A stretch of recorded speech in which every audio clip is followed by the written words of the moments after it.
What is up, good people? Thank you for joining me on the Contractor Secrets podcast. A little bit of a solo episode today.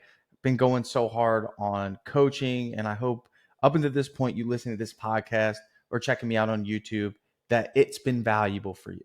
So I want to give you a framework that I have been really focusing on lately, and it's something easy for you to use in your business and applicable that's going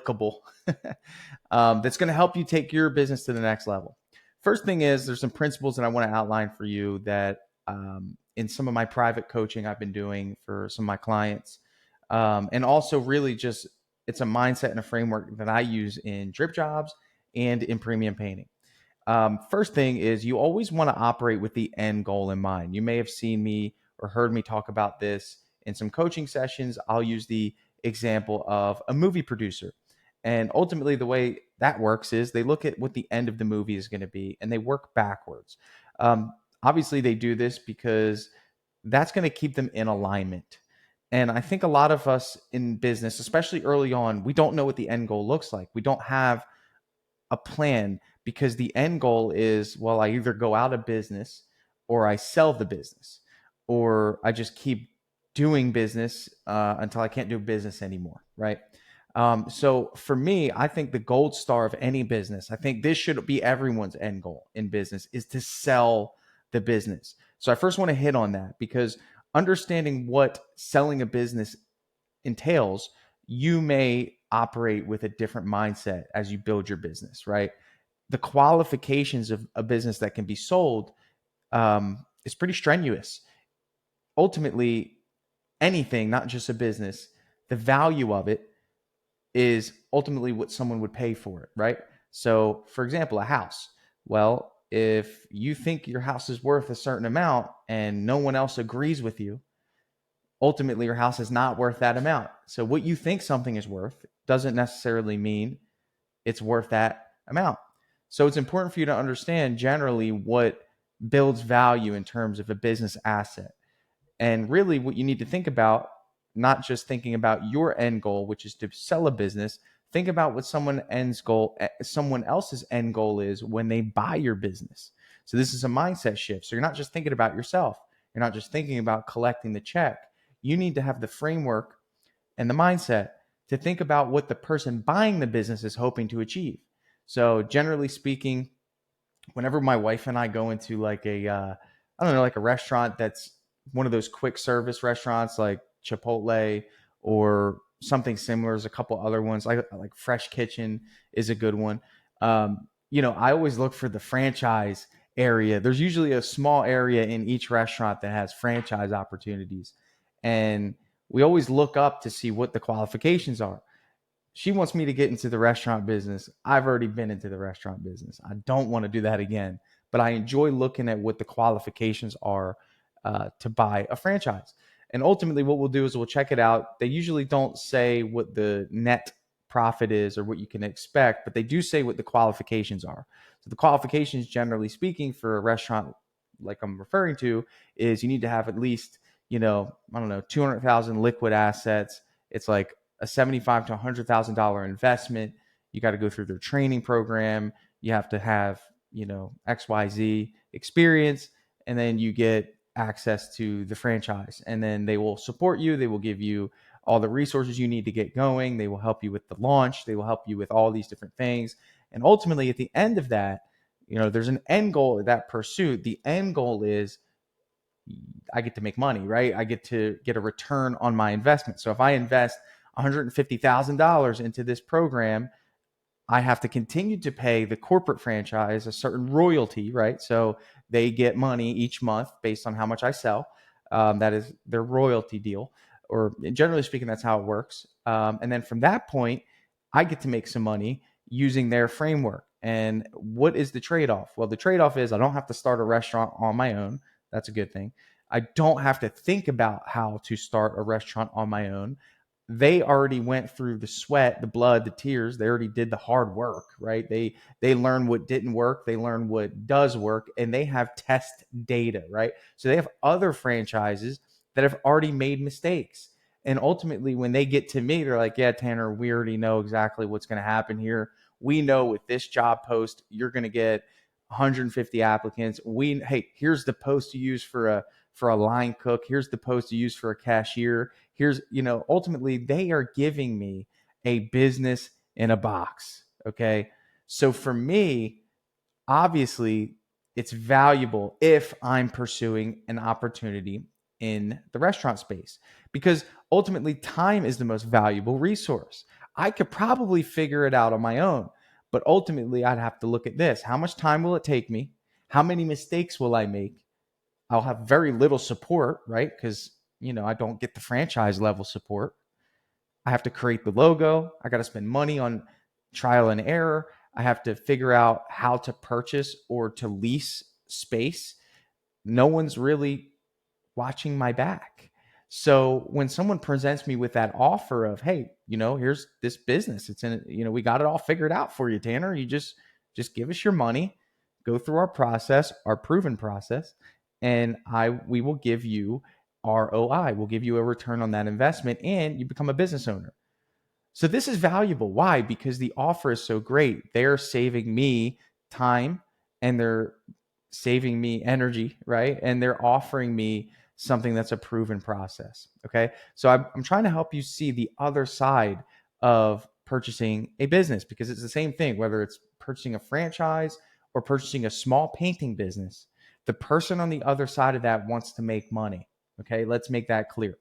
So what I want you to think about in your business is, if I had to give up the keys to this thing that I built, okay, could someone else who knows nothing about painting come in and achieve success? They might know a lot about business. Generally speaking, I'm going to say that that's going to be something that they come with, is business experience, but not painting experience. Someone on the outside looking in would say, I know that a painting business has great cash flow. It is recession proof, which was proven in COVID. And ultimately, it's a really low startup cost. And it seems like something that I could do, right? So these are kind of like the questions that someone would ask or tell themselves, thoughts that they would have, right? So ultimately, you would have to think, can someone come in and make money without me doing anything up until this point, right? So all they would have to do is get the financing with the bank to buy my business, and ultimately they would buy the business.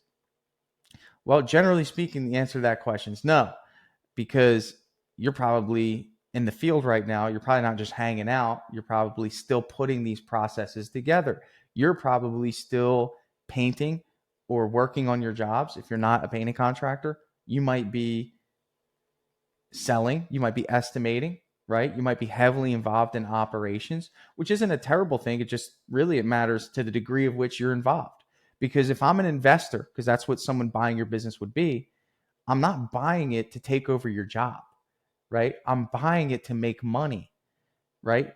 So when you put your business for sale, the value of the business will be in proportion to how easy it is for someone to make money. Is it a cash flow positive machine, or is it a labor dependent machine? And if it's a labor dependent machine, you need to be operating with urgency as fast as you can to create a cash flow machine. Now, this might seem foreign to you, so I want to break this down, because ultimately, again, remember this principle: the value of something is only worth as much as someone is willing to pay for it. And logically, someone will only invest if they know that they're going to get a return.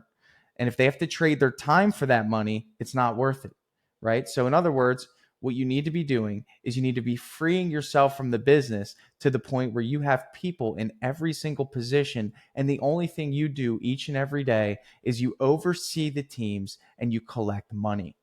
This is a valuable business. Now, you might say, well, Tanner, we did $2 million in revenue last year, so our business must be worth $2 million. Well, first of all, you have to understand what a multiplier is and how it's applied to your business. So when you hear that someone has a business worth $1 million, we need to first understand how they arrived at that number. Generally speaking, and I hate to upset you, the painting business and the service-based business is really only valued at whatever the owner makes. So for example, if you're an owner of a painting business and you only make $50,000 a year, then the value of that business might be a 1x multiplier, which means the business is only worth 50K, a 2x multiplier, 100K, or a 3x multiplier, 150K. Now, in some instances, it could be based off of sales, but I highly doubt that to be the case. Generally speaking, when it comes to service-based businesses like painting, you're really not going to get more than 3x whatever the business nets. And when I say you, I meant the business, right? So you should be paying yourself a salary, and then the profit that the business makes in excess of that salary, because you're occupying space in the business that someone's going to have to put in another individual to do, right? So if you are the general manager and you manage everything, the person buying that business is going to have to replace you, right? So there's a salary that he's going to need to pay to replace you. That might be 75, 80K. So whatever's left after that is our net profit. And that is what your business is based off of. I got a question from someone yesterday. He's like, well, what's the benefit of me paying myself? Really, the benefit is to separate the profit from the wages, and if you're occupying a role in that business, you should be paying yourself. That's similar to the painter who is really only used to pricing jobs with himself in mind. Well, if he paid himself an hourly wage and took profit, then it would help him price jobs with the intent that he's going to bring someone else in, because he needs to factor in that person's costs. So that's a little deep, but I just want to kind of emphasize valuation, because valuation in your business is really just dependent on how much someone can make. And that's it. So if you're not net profiting much at the end of the year, then your business isn't worth very much. Okay. That's why you need to scale your business. You need to get that net profit up. You need to create independence, and that creates value in your business. Remember, something is only as value as someone's willing to pay for it. And people aren't dumb. Anyone that has the business acumen to make a business purchase of a business and acquire a business is generally pretty smart. And what they're going to do is they're going to audit your business in a way that makes, that really just says, hey, can I put a GM? So if I were to sell premium painting, someone would be able to put in a GM in my place and ultimately still make the same amount of money that premium painting makes. Why? Because I am not in my business. I don't paint. I don't even have a paintbrush. I think I do have one paintbrush. Okay. And generally speaking, I really don't do any estimating, right? I mean, I have an estimator. I have production rate estimating built into Drip Jobs. So my office admin is doing the quotes. They're handling all client communications. Drip Jobs is handling all automated communication. There's really not much for me to do on a daily basis. That's valuable for someone to come in and say, hey, Tanner, I'll give you a chunk of money so I can make the cash flow that's coming into premium painting now, right? So I want to get back to the framework before I go way too far off pace. It's the 3Ds. So I want you to think about this in every area of your business. First, we need to compartmentalize the different areas of our business, right? So we have administrative, we have sales, we have marketing, and we have production. So these are the big four, right? And what you should do if I were you is I would get a mind map out. I love Miro, Miro. You should check that app out. It's a great app for mind mapping ideas. And I would put those in 4 different boxes. So on the left, I'd have administrative, then I'd have sales, then I'd have marketing and production. And then I would think of all the different compartments within these, right? I mean, this is what you have to do if you want to succeed. You might be thinking about this saying, this sounds like a lot of work. Well, what I'm trying to do is I'm trying to prepare you for that day, whatever that day is, right? So if you have a legacy that you want to leave behind, and just so you know, you don't have to think about it like someone's going to come in and buy your business, but maybe you want to give this business to your kids or somebody that you love. Don't give them a mess, right? Don't give them a burden, right? Give them a gift, right? And that's your responsibility as the leader of the organization, is to get uncomfortable doing these processes that I'm telling you about. There's a reason I'm doing a whole podcast about it, because it's hard and it's strenuous and it's not easy, right? And this is for any business. You don't just have to be a painting contractor. I know I have a lot of different trades that listen to this. Doesn't matter. Handyman, pressure washer, it doesn't matter. You need to document your processes, right? So here's the deal. There's 3 Ds: do, document, and delegate, right? If you can just keep that framework, you will get as far as, far enough to where you'll understand what the next steps are, right? So I want you to think about all the things that you do. So in that mind map, I want you to just map out all the things that you do for each area of the business, right? So for administrative, right? Let me give you an example. You'd map it out to where you would write down, okay, under administrative, I answer the phone. Cool. Then I schedule the estimates. Cool. Then I run the payroll. Cool. Then and then you would just list all these administrative things that you're responsible for. Same thing with sales. I price the jobs. I follow up with the customers. I, uh, let's see, let me think, sales related. I put together the presentation. Like, again, think about all the sales things that you do, right? Marketing. What do you do in terms of marketing? I, write the Facebook posts. I post on Instagram. I run my own Facebook ads. I do all this. And then production. I freaking pressure wash all the houses. I do the painting. So, and then back to administrative. I write the hiring posts. I do the hiring. Like, there's like so many things that you should be writing down under all these. Like, so the first thing is to get everything that you do out of your head, right? So that's the do, right? What do you currently do? Which early on in business, you do everything. I was telling someone the other day in drip jobs, like I was customer support, right? I was the lead product manager with the developers. I was the lead project manager with the developers, which are two totally different things. I did all the demos. I did all the marketing. I did all of the training and onboarding. And I did this for almost like a year and a half. And I was in my grind doing all these things. But guess what? I did them with intention. As I was doing them, I was learning and I was documenting how to do it. So when it came time, right, I prepared for growth. You got to have faith. You can't just go into business thinking you're not going to grow or you don't know how to grow. We need to get rid of that, right? So I went in with the intention that I was going to delegate, right? So number one, identify everything that we do. Because if you don't do that, then how are you going to document what you do?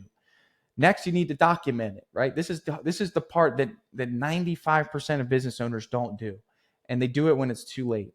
I want to give you an example. Okay, so when I brought in, actually early on, maybe like 3 years ago, in drip jobs, demos were taking most of my time. We were doing so many demos for people, and then I was also doing onboardings in the same day. So from 8 a.m. to like 5 p.m., I was fully like slammed. Like I couldn't even come out of my office. And this was just eating my day, eating my day, eating my day. And I'm like, I know this is hard to give up because this is like the heart of the business is the sales. But I need to start documenting how I do these demos. And what did I do? One day I just sat down and I just wrote out an entire roadmap of how to perform a drip jobs demo. And I didn't even have a salesperson at the time, but I did it because if I didn't do that, then I wouldn't have the confidence to have hired a salesperson because he would have came to me and said, okay, what do I do? So I had the discipline, right? We should throw that D in there as like the parent D, discipline, do, document, delegate. And I did it. And then when I hired a salesperson, guess what? I had something to give him and it wasn't perfect. Trust me, it was not perfect. So when I was training him and I had the pressure of him auditing it, then I made it perfect, right? Don't wait to write the whole book. Just start writing. Just start putting it in on paper. For documentation, I love ClickUp. So if you have heard of ClickUp, it's great. There's Trainual. If you want to take it to another level, you could do that, or just get a Google Doc out and just start writing. Hey, this is how we friggin' paint. This is how we answer the phone. This is how we do these things.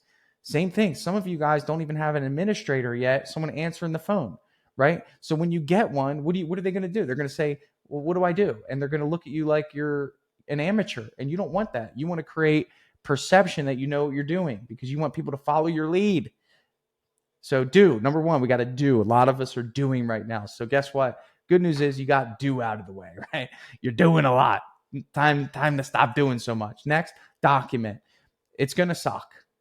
Okay. But you need to be willing to do what others are not willing to do if you want what other people won't have, right? Other businesses won't have. Remember, what's our end goal? is to sell it. And then of course, maybe even give it as a gift, right? We want to give someone a gift, not a burden, right? We want to give someone who is deserving of our business or our enterprise a gift. Maybe I want to pass my business down to my kids one day. And I just want them to be able, I just want to sign it over and I just want the money to start routing to them. That's it, really. That's all. I want to give that. I mean, this is what it's about, right? So, good stuff here. And then last, delegate. Stop trying to do everything yourself. Stop being scared. Stop playing small. You can't run a business unless you have other people helping you. Okay? It wouldn't be a business. It'd be a you. It's a business. People need to be taken care of, right? You need more production. You need an administrator. You need someone doing sales for you. I get this a lot. Tanner, if I had someone doing production and I had someone doing estimating and I had someone doing administrating, what do I do? What do you think that once you get to that point, you're just gonna be able to take a nap? No, you're gonna be able to actually refine. That's the next level, is refine. And you're gonna be able to do it with a set of eyes that you currently don't have. So don't worry about what you're gonna do. Just trust me. just get people in place and free yourself from the business. So number 1, we got do. Number 2, we got document. Number 3, we got delegate. And these 3 mindsets, okay, of what you need to do need to be reused in every single area of your business. If you get to a point where you're bored, I want you to call me. And I guarantee you I will find an area of your business where you just were completely blind to it and it's going to keep you busy for another month or so, right? As somebody that's a visionary and somebody that's a CEO, that's what you need to be. I guarantee you have plenty to do, right? So do, document, and delegate. Those are the 3 Ds for you. I hope you got value out of this. I hope you enjoy listening to this podcast. I hope that it's helping you pursue your passion. I hope it's helping you hit your mission and your goals in your business and in your life. Because business, I believe, is the greatest spiritual journey you will ever embark on. It's not just about the exchange of resources. It's about the journey of who you become as a leader, being more than just somebody that's told what to do. Is to be in a position of authority for you to be able to tell people what to do and then want to listen to you, right? That is not something that comes easy. Side note here, and if you want to shut this off, you can. I'm going to go on for another minute or so. But homeless people, I drive by a lot of homeless people, and my heart always hurts for them. I look into their eyes. They're usually holding a sign, and I look into their eyes, and there's this hopeless sorrow that they carry. Some of them have beards. Some of them are, maybe 40s, 50s, some younger, but generally speaking, the older ones are the ones that I'm referring to. And I just think about how hard it is for them to go from homeless to the position that we're in as leaders of other humans. Okay.